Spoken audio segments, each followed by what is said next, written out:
Hey, watch me do this puzzle while you listen to this story.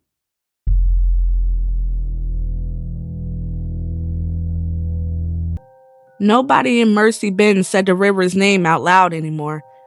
It wasn't superstition, not exactly.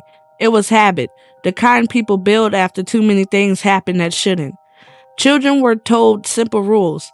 Don't go near it after dusk. Don't answer if you hear your name. And if you dream about the water, don't go back. Alana Pierce had broken all three before she realized any of them mattered. She grew up 2 streets from the river, close enough to hear it on quiet nights.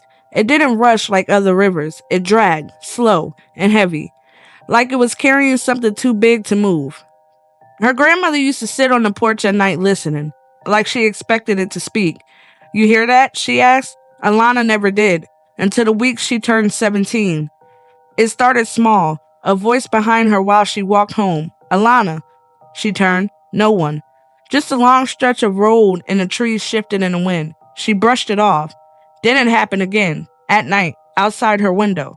Alana, soft, patient, like it had all the time in the world. By the third time, she stopped telling herself it was nothing, because the voice was changing.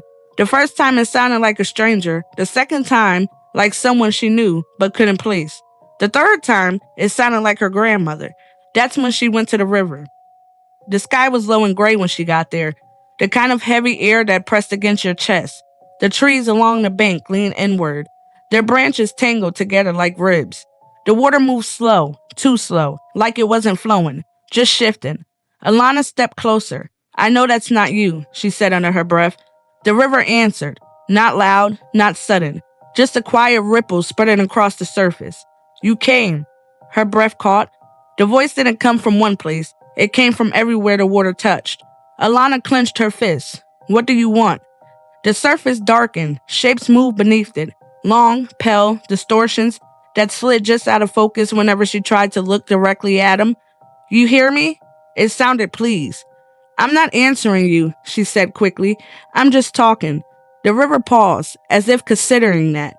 Talking becomes answering. The mud at her feet shifted, not enough to trap her, just enough to remind her it could. She stepped back, the pressure eased. See, she said, voice shaken, you don't control me. The river went still, completely still. No current, no movement, just a flat black surface reflecting a sky that suddenly looked too empty. Then something rose. At first, it looked like a reflection pulling upward instead of down. Then it took shape, a head, shoulders, a body forming out of the water and something thicker. Her grandmother stood waist deep in the river, but wrong. Her skin looked stretched, too tight in some places, too loose in others. Her eyes were open too wide, unblinking, reflecting light that wasn't there. And her smile, it didn't stop where it should. Alana, it said gently, her legs locked. Don't, don't say my name. The thing tilted his head, confused, curious, but it's yours. The river behind it stirred, more shapes rising, more faces pressing just beneath the surface.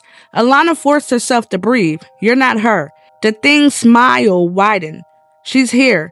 It reached into the water and pulled something up. A hand, old, dark, familiar. Her grandmother's bracelet still clung to the wrist. Alana staggered back, bile rising in her throat. No, no, you don't get to. You came from her. The river said through that broken mouth. So you belong to us. The ground shifted again, stronger this time, mud closing over her shoes. She yanked her foot free, turned, tried to run. The path was gone, not physically, but wrong. Longer than it should have been. The trees closer together, the air thicker, like she stepped somewhere else without moving. Behind her, the river moved faster. You don't leave, it said. Hands broke the surface, dozens of them, reaching, grasping, pulling themselves forward. Alana ran away. The trees scraped at her arms, branches catching her clothes, the ground uneven beneath her feet. But no matter how far she went, the sound of water followed, not behind her, beside her. She glanced left, and the river was still there, keeping pace. No, she gasped. No, that's not possible. You heard us. A hand shot out of the water and grabbed her ankle. She screamed, kicking wildly, but more hands followed, cold and slick, dragging her toward the edge. The mud swallowed her knees, her hands, her waist. The water rushed up to meet her. Stop, she screamed. Stop saying my name.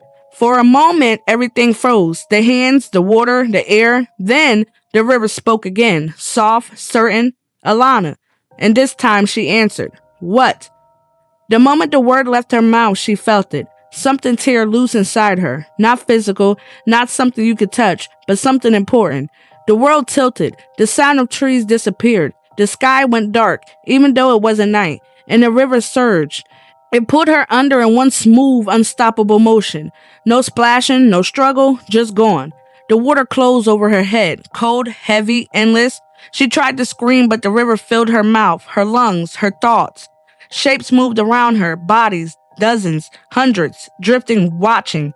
And among them, her grandmother, not reaching, not fighting, just floating. Eyes open, empty. Alana thrashed, but the water didn't resist. It absorbed. Every movement slowed, every breath impossible. Then the river spoke again. Not outside her, inside. You are learned.